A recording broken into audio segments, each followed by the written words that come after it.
The ship floated in the darkness of space like a ghost watching a funeral. It had no weapons. It carried no soldiers. The vessel called Silent Witness existed for one purpose only: to watch and to record Captain. Park Jin-ho stood at the observation window with his hands behind his back. In the distance, bright flashes of light painted the void. Each flash was a ship dying. Each explosion was thousands of lives ending. The war between the Velen Collective and the Mortith Dominion had burned for 200 years, and humanity had earned a front-row seat to watch its final chapters. Kang Do-an entered the observation deck quietly. He was the senior diplomatic observer aboard the ship, a man whose calm face rarely showed emotion. He had seen many terrible things in his career, but watching a war without the power to stop it was something new. "The Velen lost another colony," Jun-ho said without turning around. 40 million dead in less than 6 hours. Do-an stood beside him and watched the distant lights fade. "I received another message from Ambassador Corys. He is begging us to join the war. And your answer? The same as always. Earth remains neutral. We are observers. Nothing more." Jun-ho finally turned to look at him. "Do you believe that? That we are nothing more?" Do-an did not answer. He simply returned his gaze to the window. In another room of the ship, Yoon-sua sat surrounded by screens and data streams. She was the military attaché, trained to analyze battles and strategies. Her job was to study how aliens fought their wars. But lately, she had noticed something strange. Baek Tae-woo, the young communications specialist, rolled his chair over to her station. "You have been staring at that screen for 3 hours. What did you find?" "Mortith scout ships," Sua said slowly. "They keep scanning us. So, everyone scans everyone out here. Not like this." She pulled up a chart showing scanner activity over the past month. "They have scanned us 47 times. The Velen have scanned us twice. Other neutral ships get scanned maybe once a week, but us. The Mordath cannot stop looking at us." Tae-woo frowned. Why would they care about one unarmed human ship? Sua shook her head. "That is what I cannot understand." In her small cabin, Shin-Nari wrote in her personal journal. She was the ship's historian, assigned to document everything for future generations. Her fingers moved slowly across the screen as she searched for the right words. "Day 112, she typed. "Today I watched a world burn. I recorded the exact time the last Velen signal went silent. I noted the formation of Mortith attack ships. I wrote down the number of escape pods that launched and the number that were destroyed before they could reach safety. I did my job perfectly, and I have never felt so useless in my entire life." She paused and looked at her reflection in the dark screen. "We came here to be witnesses. But what good is a witness who cannot speak? What good is a record if no one acts on it?"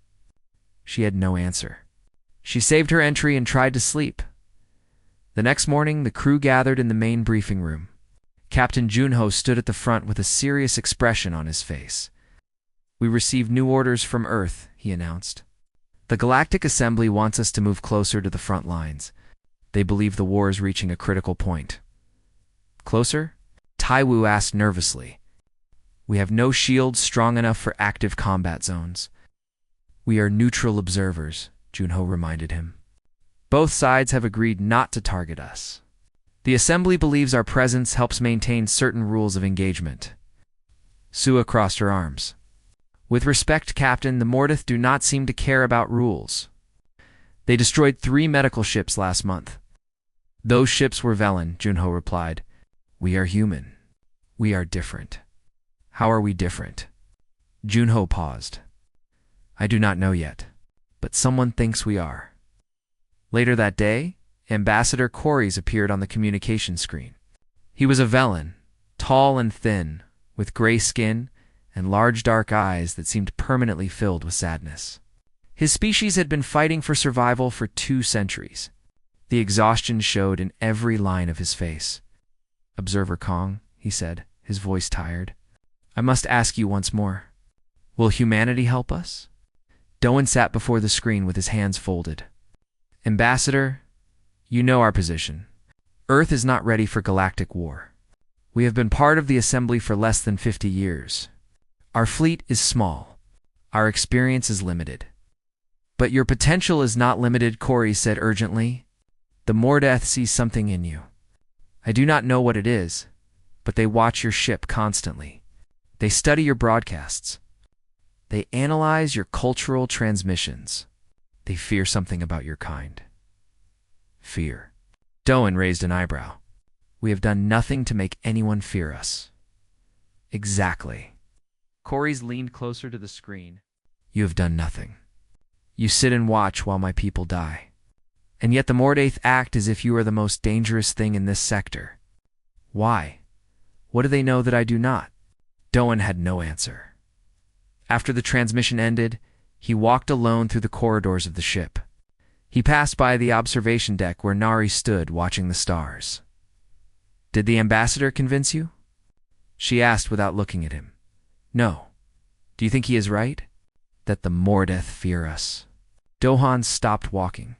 He thought about the scans Sua had reported. He thought about the strange attention their small ship received. He thought about the way the Mordeth probe had entered their space last week, downloaded their publicly available cultural database, and left without any hostile action. I think, he said slowly, that something is happening that we do not understand yet. At night, the Silent Witness drifted through the darkness between dying stars.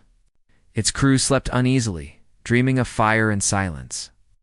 And somewhere in the vast emptiness of space, Mordeth commanders studied files about a small blue planet and its strange, violent, unpredictable people.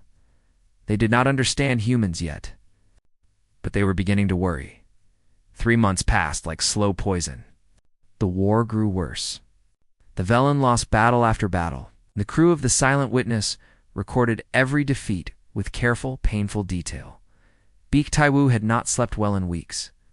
He spent his nights listening to intercepted Mordeth communications, trying to understand the enemy that was slowly crushing the Velen. Most transmissions were military orders and supply reports. But lately, he had noticed something unusual. They keep talking about us, he told Sua one morning. His eyes were red from lack of sleep.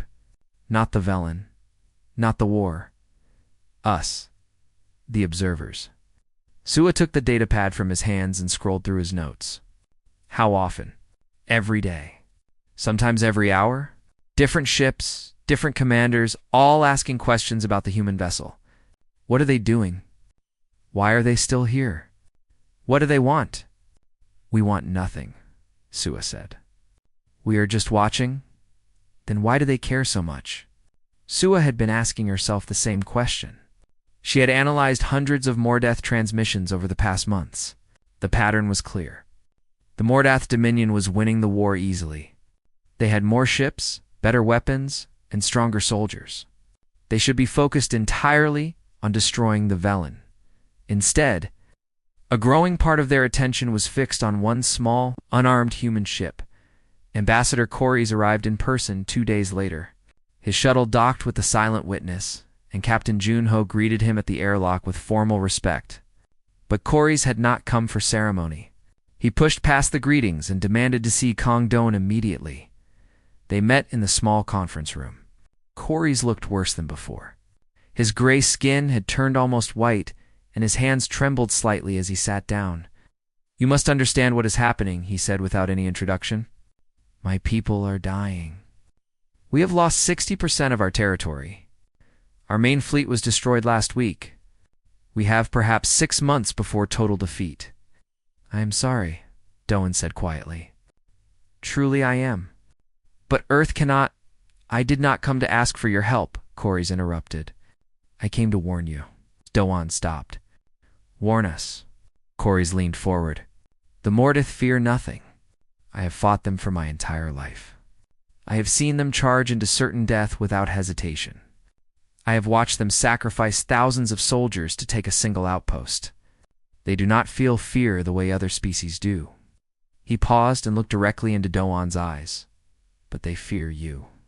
That is impossible. We have done nothing. Exactly. Corys slammed his hand on the table. You sit in your little ship and watch us die. You record our suffering like scientists studying insects. You do nothing, Say nothing, threaten nothing, and yet the Mordeth spend more time watching you than fighting us. Why? Doan had no answer. After Corey's left, Doan called a meeting with the senior crew. They gathered in the observation room as another battle raged in the distance. Sua presented her findings about the Mordeth transmissions. Taiwu played recordings of intercepted communications. Nari shared her research about how other neutral species were treated in galactic conflicts. No one else gets this attention, Nari concluded. There are 12 neutral observer vessels in this sector. The Mordeth ignore all of them except us. What makes us different? Junho asked. Sua pulled up a new file on the main screen. 3 months ago, a Mordeth probe entered our space and downloaded our public cultural database. I traced exactly what files they took. The screen showed a list. Human history. Records of ancient wars. Documentation of weapons development. Psychological studies about human behavior. Art depicting violence. Literature about revenge and honor. Ilms about war and sacrifice. They were not scanning our ship, Sua said slowly. They were scanning our past. The room fell silent. That night, Shin-Nari could not sleep. She left her cabin and walked to the observation deck where she found Doan already standing in the darkness. Cannot sleep either, she said. No, he did not turn to look at her. I keep thinking about what Corey said. About fear. Nari stood beside him and watched the distant stars. I have been reading our own history, trying to see ourselves the way an alien might see us. And what did you find? Terror. Her voice was soft. Absolute terror. We are a species that split the atom and immediately used it to destroy 2 cities. We fought world wars over ideas that most aliens would not even understand. We held grudges for generations. We wrote poems about battles fought 1,000 years ago. She paused. We are not like other species, Doan. When we fight, we do not stop. We do not forget. We do not forgive. Even when we lose, we keep fighting. Even when fighting makes no logical sense, we fight anyway. Doan was quiet for a long time. Finally, he spoke. You think the Mordeth learned this? From our database. I think they saw our history and could not understand it. We are chaos to them. We are unpredictable. And nothing frightens a warrior more than an enemy they cannot predict. The next morning, Captain Junho received a private transmission from Earth Command. The message was short and strange. Maintain position. Do not engage, but do not hide either. Let them see you. Junho read the message 3 times. He did not understand it, but he followed orders. The silent witness remained exactly where it was, floating in the darkness between dying worlds, watching, waiting, and being watched in return, far away. In the command center of the Mordath flagship, an old female named Sage Velen stared at holographic images floating before her eyes. She was an oracle, gifted with the ability to calculate probability and see possible futures. She watched recordings of human nuclear tests. She read translations of human war poetry. She studied images of trenches and beaches covered with bodies. She analyzed the Cold War, where 2 human nations had pointed enough weapons at each other to destroy their entire world, and both had been willing to use them. Her probability matrices could not process what she was seeing. The numbers made no sense. The patterns were broken. She whispered to herself in the darkness of her chamber. They are asleep now. They watch and do nothing. But what happens when they wake? She had no answer. And that terrified her more than any weapon ever could. The Morday. Dominion had ruled their part of the galaxy for 3,000 years. They had crushed 112 species. They had never lost a war. Their military commanders were considered the finest strategic minds in known space.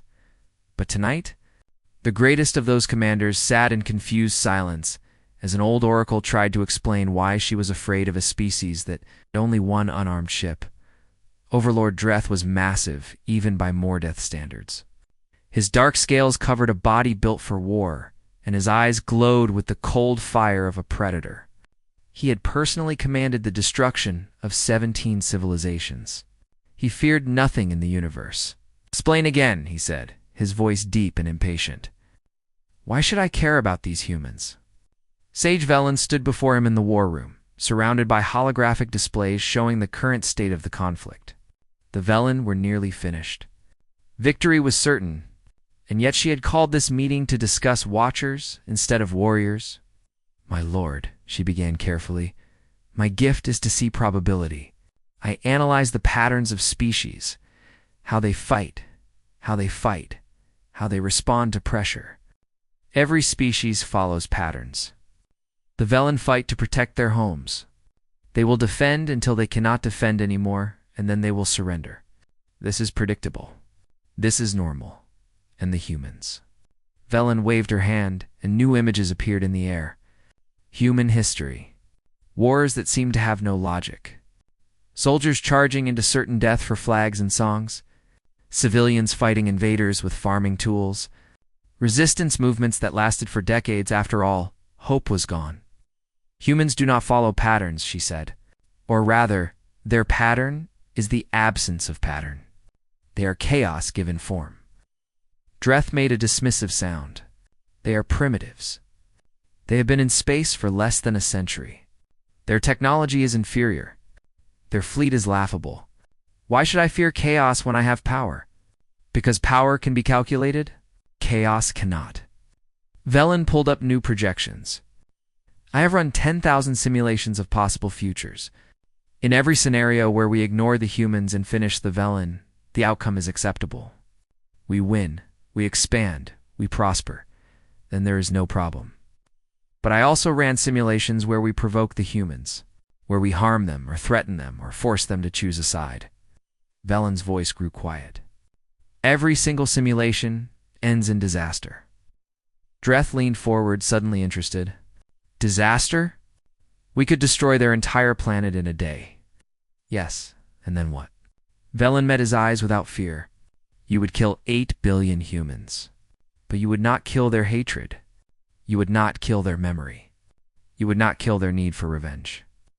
She showed him more images. Guerrilla wars that lasted centuries. Occupied populations that never stopped resisting.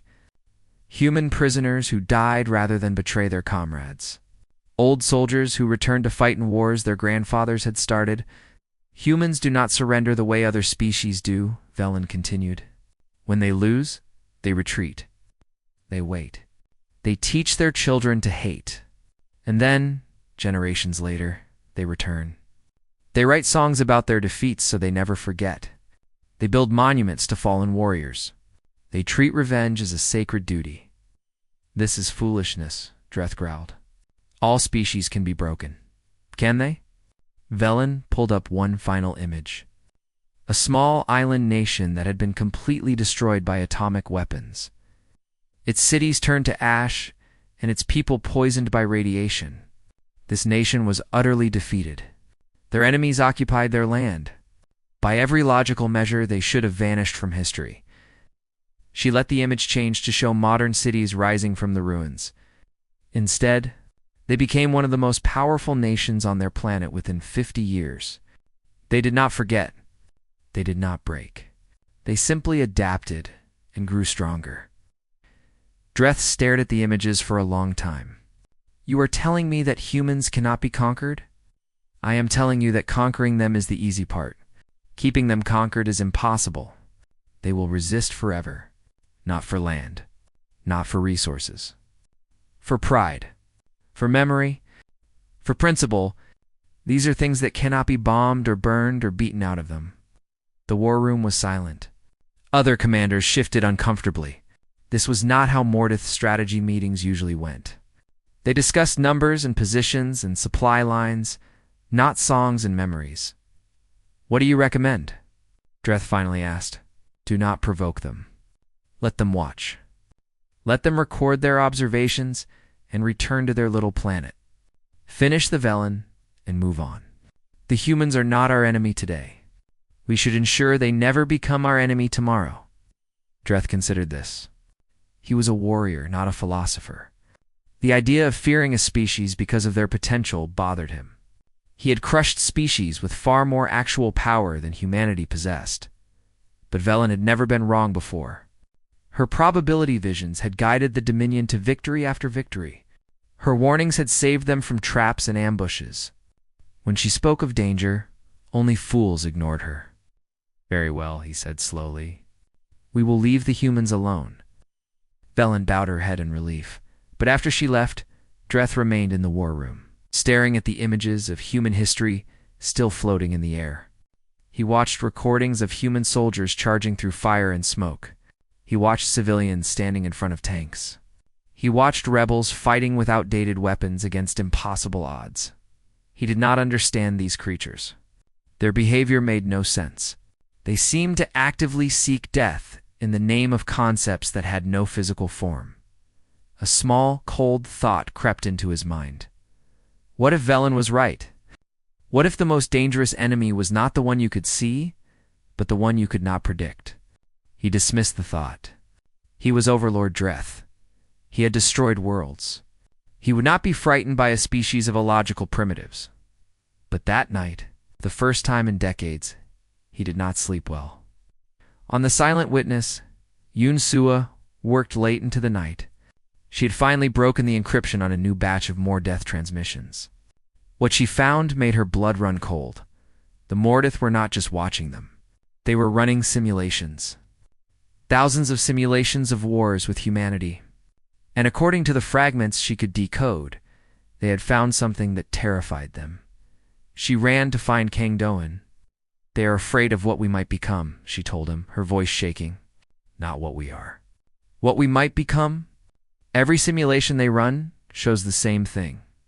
If they make us their enemy, they can never have peace again. Never. We will fight them forever." Doan listened in silence. He thought about his own people's history, about wars that should have ended in total defeat but did not, about resistance movements that outlasted empires, about old hatreds, passed down through families like treasured heirlooms. "They are not wrong," he said quietly. "If someone destroyed Earth tomorrow, there would be survivors, and those survivors would never stop. Not until the last human was dead or the last Mordeth was a memory." Sua stared at him. "Is that supposed to make me feel better?" "No." Doan looked out at the stars. "It is supposed to make you understand why they fear us. We are the species that never gives up, even when we should, even when it destroys us." He paused. "Perhaps that is our greatest strength, or perhaps it is our greatest flaw. Either way, the Mordeth have seen it, and they do not know what to do about it." Somewhere in the distance, the war continued. The Velen died by the thousands, and humanity watched in silence, unaware that their very existence had become a weapon more powerful than any bomb. Overlord Dreth was not a patient creature. He had listened to Sage Velen's warnings for weeks, and with each passing day his irritation grew. The Velen were almost defeated. Victory was within his grasp, and yet his oracle kept telling him to fear a species that had done absolutely nothing. He made his decision in the middle of the night. "Send a strike force to the human vessel," he ordered his commanders. "Do not destroy them immediately. Test them first. See how they respond to pressure. If they run, we will know they are cowards. If they fight, we will know they are fools. Either way, we will have our answer." The commanders obeyed without question. Within hours, 6 Mordeth warships broke formation and headed toward the neutral zone where the Silent Witness drifted. Peacefully among the stars, Sage Velen was not informed of this decision until it was too late. On the Silent Witness, Beak Taiwu was the first to see them. He had been monitoring routine communications when 6 new signatures appeared on his screen, moving fast in their direction. "Captain," he said, his voice tight with fear, "we have incoming Mordath vessels. 6 of them. They will reach us in 20 minutes. Captain Park Junho immediately ordered the crew to battle stations, though he knew the term was almost meaningless. The Silent Witness had no weapons. Its shields were designed to deflect space debris, not military fire. They were observers, not warriors. Kang Dawan arrived on the bridge seconds later. "What is happening?" "Mordeth attack force heading directly for us," Junho replied. They are not responding to our hails. They are not acknowledging our neutral status. Can we run? They are faster than us. We cannot escape. Shinari clutched her recording device with white knuckles. Her job was to document everything, even her own death if necessary. She activated the emergency broadcast system, ensuring that everything happening would be transmitted back to Earth in real time. Yunsua studied the approaching ships with trained eyes. They are moving in a hunting pattern, she observed. But something is wrong. Their weapons are charged, but they are not firing. They are hurting us. Hurting us? Junho frowned. Toward what? I do not know. But they are not trying to kill us. Not yet. They want something else. The next 15 minutes were the longest of their lives. The Mordath ships surrounded them, their massive forms blocking out the stars. Each vessel was 10 times the size of the Silent Witness. Any one of them could destroy the human ship with a single shot. Taiwu's hands trembled as he worked his console. They are scanning us again. Deep scans this time. They are looking at everything: our life signs, our systems, our personnel files. Let them look, Doan said quietly. We have nothing to hide. Communication signal finally came through. The Mordath commander appeared on screen, a scarred warrior with cold, empty eyes. Human vessel, he said without greeting. You have observed our war for many months. You have watched our enemies die, and you have done nothing. My overlord wishes to know, what will you do now? Doan stepped forward. We are neutral observers. We have no quarrel with the Mordath Dominion. We ask only to continue our mission in peace. The commander smiled. It was not a friendly expression. Peace is earned, human, not given. Your species has been watching us like insects study larger creatures. Now we will watch you. Let us see how humans respond to pressure. The ships began to close in, their hulls scraping against the edges of the Silent Witness's shield bubble. Alarms blared throughout the ship. Hull integrity warnings flashed on every screen. Nari continued recording, her face pale but determined. If they died here, at least there would be a record. At least someone would know what happened. Junho clenched his fists. We have no weapons. We cannot fight. What do they want us to do? They want us to be afraid, Sua said softly. They want to see how we react to fear. And then something unexpected happened. A new signal cut through all communications. Direct broadcast from Earth. It overrode every frequency. Every channel, every receiver in the sector, even the Mordath ships received it. There were no words, no threats, no demands. Instead, the transmission contained files. Thousands of files, carefully selected from human history. The first files showed nuclear weapons tests. Mushroom clouds rising over empty deserts, cities reduced to shadows and ash, radiation measurements, and casualty projections. The second files showed conventional warfare, trenches filled with bodies, beaches covered with the dead, bombed cities burning in the night, documents detailing the deliberate starvation of civilian populations.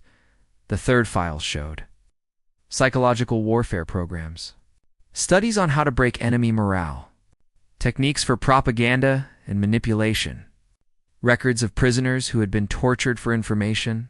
The fourth files showed biological and chemical weapons research, projects that had been abandoned but never forgotten, diseases that could wipe out entire populations, gases that could kill in seconds. The final file was a single image.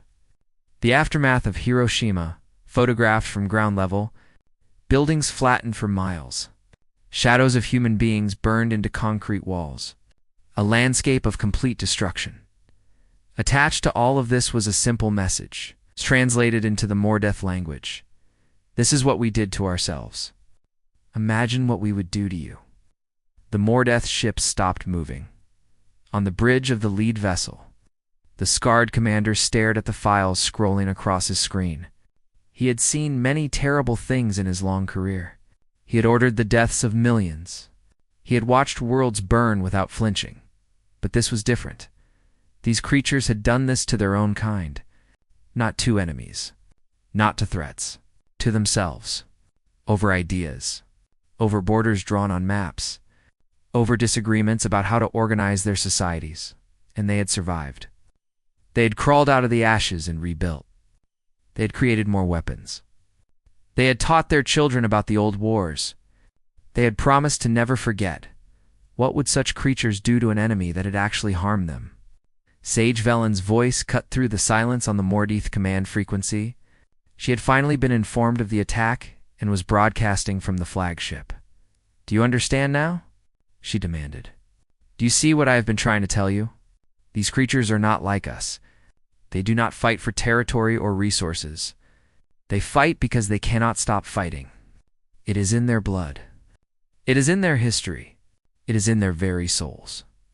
The scarred commander slowly lowered his weapons. Overlord Dreth ordered this attack, and Overlord Dreth will answer for it. Withdraw immediately. Do not fire a single shot. Do not give them a reason. The commander hesitated. He had never retreated from anything in his life, but the images on his screen would not leave his mind. The shadows burned into walls. The cities reduced to nothing. The calm, factual documentation of horrors beyond imagination. "All ships withdraw," he ordered. "We are returning to the main fleet." The 6 warships pulled away from the Silent Witness as quickly as they had arrived. Within minutes, they were gone, vanishing into the darkness of space. On the bridge of the human vessel, no one spoke. They had been moments from death. And now they were alive. Saved by a message they had not sent and a threat they had not made, Jun slowly lowered himself into his chair. His legs were shaking. What just happened? Doan stared at the empty space where the Mordeith ships had been. Earth happened. They were watching us. They saw the attack, and they responded with a history lesson, with a promise. Doan's voice was very quiet. A promise of what we would become if they made us their enemy. Nari stopped recording and looked at her crewmates with wide eyes. They backed down. The Mordath actually backed down. Because of pictures, because of memories, because of who we are, Sua corrected her. Because of who we have always been. The most dangerous creature in this galaxy is not the one with the biggest weapons. It is the one that will never, ever stop fighting. And that is us. That has always been us. Far away on the Mordeith flagship, Overlord Dreth received the report of his failed attack. He listened in silence as his commanders described the human transmission. He watched the files himself, his expression unreadable. When it was over, Sage Velen entered his chamber. "You threw a stone at a sleeping beast," she said. "Be grateful it only opened one eye." Dreth did not respond. He simply stared at the image of Hiroshima, burned forever into his memory like those shadows burned into ancient walls. For the first time in his long life, he felt something he did not recognize. It might have been fear. 1 week later, the galaxy changed forever. The announcement came without warning. The Mordeith Dominion, victorious in nearly every battle for 2 centuries, requested an immediate ceasefire. Not a temporary pause. Not a strategic retreat. A full ceasefire. With terms that favored their nearly defeated enemy, Ambassador Coris sat in his ruined command center and listened to the transmission 3 times before he believed it was real. His species had been on the edge of extinction. Their main fleet was destroyed. Their colonies were burning. They had perhaps months left before total annihilation. And now, suddenly, the war was over. "This is a trick," his aide whispered. "It must be a trick." "No," Coris said slowly. "This is not the Mordeith way. They do not offer tricks. They offer death or surrender. Nothing else." He looked at the terms of the ceasefire again. The Mordeith would withdraw from all contested territories. They would release all Velen prisoners. They would pay reparations for damaged colonies. It was more than fair. It was generous. It was impossible, and yet it was real. The Galactic Assembly convened an emergency session. Representatives from dozens of species gathered to witness something that had never happened before. The Mordeith Dominion, admitting that the war was over, Overlord Dreth appeared via holographic transmission.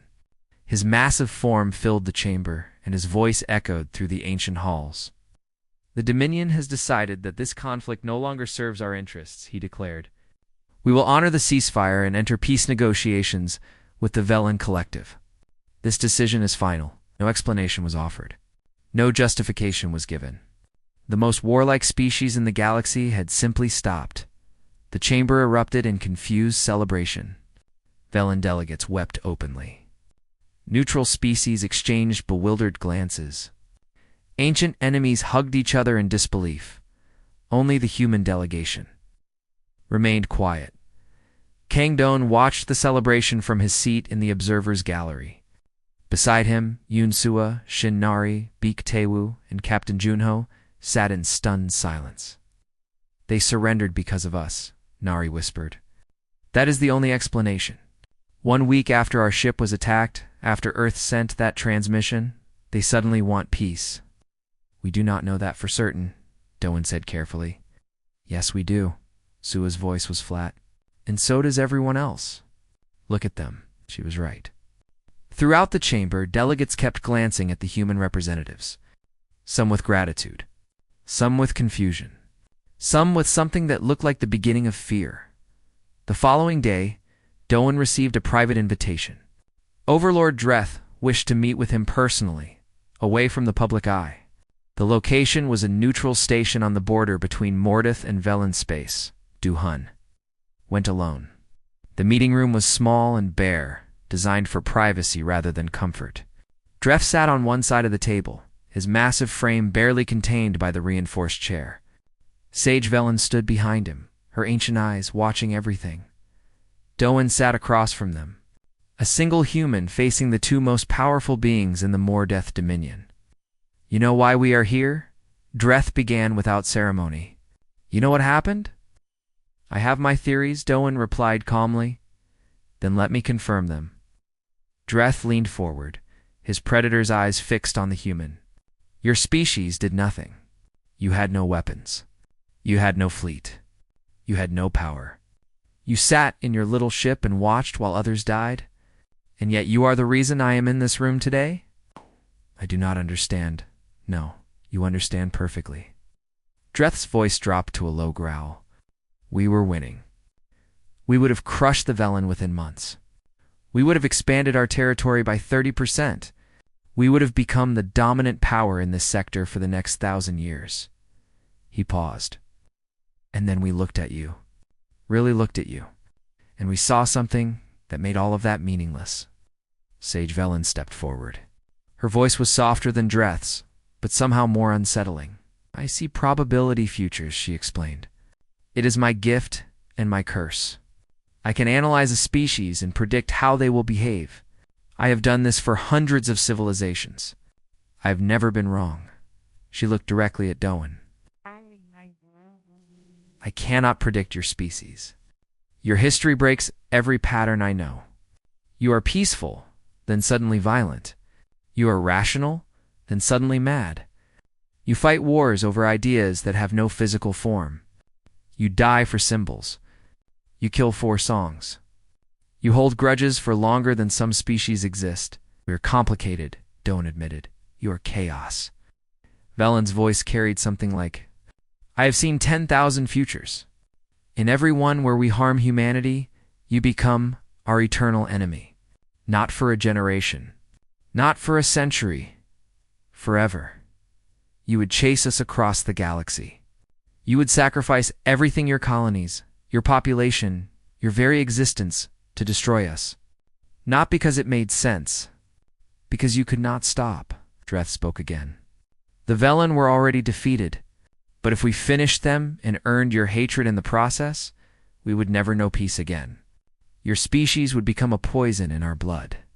Every victory would lead to another rebellion. Every peace treaty would be a temporary pause before the next attack. You would outlast us. You would outspite us. You would destroy us not with weapons, but with sheer, endless, irrational persistence. Dawn was quiet for a long moment. When he spoke, his voice was thoughtful. You surrendered because of what we might do. You surrendered because we could not calculate what you might do. Velen shook her head slowly. I can predict comets and supernovas. I can predict the fall of empires and the birth of new ones. But I cannot predict a species that fights for principle. There is no math for that. There is no defense against it. Dreth stood slowly, towering over the small human. You were only spectators. You watched and recorded and did nothing. But spectators become witnesses. Witnesses become judges. And we have seen your history. We know how your kind delivers judgment. Doan looked up at the massive alien without fear. What happens now? Now we live with the consequences of wisdom. Dreth's voice was heavy. We have made peace, not because we wanted to, but because we had to. Your shadow will hang over this sector for centuries. Every species will know what happened here. Every species will look at humanity differently. Is that a threat? It is a fact. Dreth turned to leave, then paused at the door. You asked me what happens now. I will tell you. Now humanity is no longer invisible. You have shown the galaxy what you are. Some will see protectors. Some will see monsters. All will see power. He left without another word. Velen remained for a moment longer. You truly do not understand, do you? The gift your species has? What gift? Unpredictability, Shelmos smiled. Every other species can be modeled, calculated, controlled, but you are the unknown variable, the chaos factor, the species that might do anything at any time, for any reason. She moved toward the door. That makes you the most dangerous thing in this galaxy, and the most valuable ally anyone could want. She was gone before Doan could respond. The war officially ended 2 weeks later. The Velen Collective survived, battered but alive. The Mordeth Dominion retreated to their original borders. Honoring every term of the ceasefire, the crew of the Silent Witness returned home as heroes, though none of them felt heroic. They had done nothing except watch. They had fired no weapons. They had made no threats. They had simply existed. Their existence had changed everything. On their last night aboard the ship, Shin Nari completed her historical record. She sat alone in her cabin, typing her final entry. We came to watch. We left having changed the galaxy net with weapons, but with the shadow of what we could become. The Mordeth did not surrender to our power. They surrendered to our potential. They looked at our history and saw an enemy that could never be truly defeated. They saw a stubbornness that bordered on madness. They saw a species that would rather destroy itself than submit. She paused and looked out her window at the stars. I do not know if that is something to be proud of, but I know this. We are no longer spectators. We never will be again. The galaxy is watching us now, waiting to see what we will become. And for the first time in my life, I am not sure whether that should comfort me or terrify me. In the observation room, Sua and Doan stood together, watching their home planet grow larger in the view screen. Do you think we would have actually fought? Sua asked quietly. If the Mordath had attacked Earth, Doan was silent for a long time. The blue oceans and white clouds of Earth filled the window, beautiful and fragile and somehow terrifying all at once. That is exactly the question they could not answer, he finally said. And that is why they surrendered. The Silent Witness descended toward home, carrying its crew back to a world that had changed without knowing it. Humanity remained what it had always been, chaotic, unpredictable, impossible to calculate. And somewhere in the vast darkness of space, the Mordeth Dominion remembered a simple truth that would guide their actions for generations. To come, some enemies are not worth making. Some species are not worth waking. Some ghosts are better left to sleep.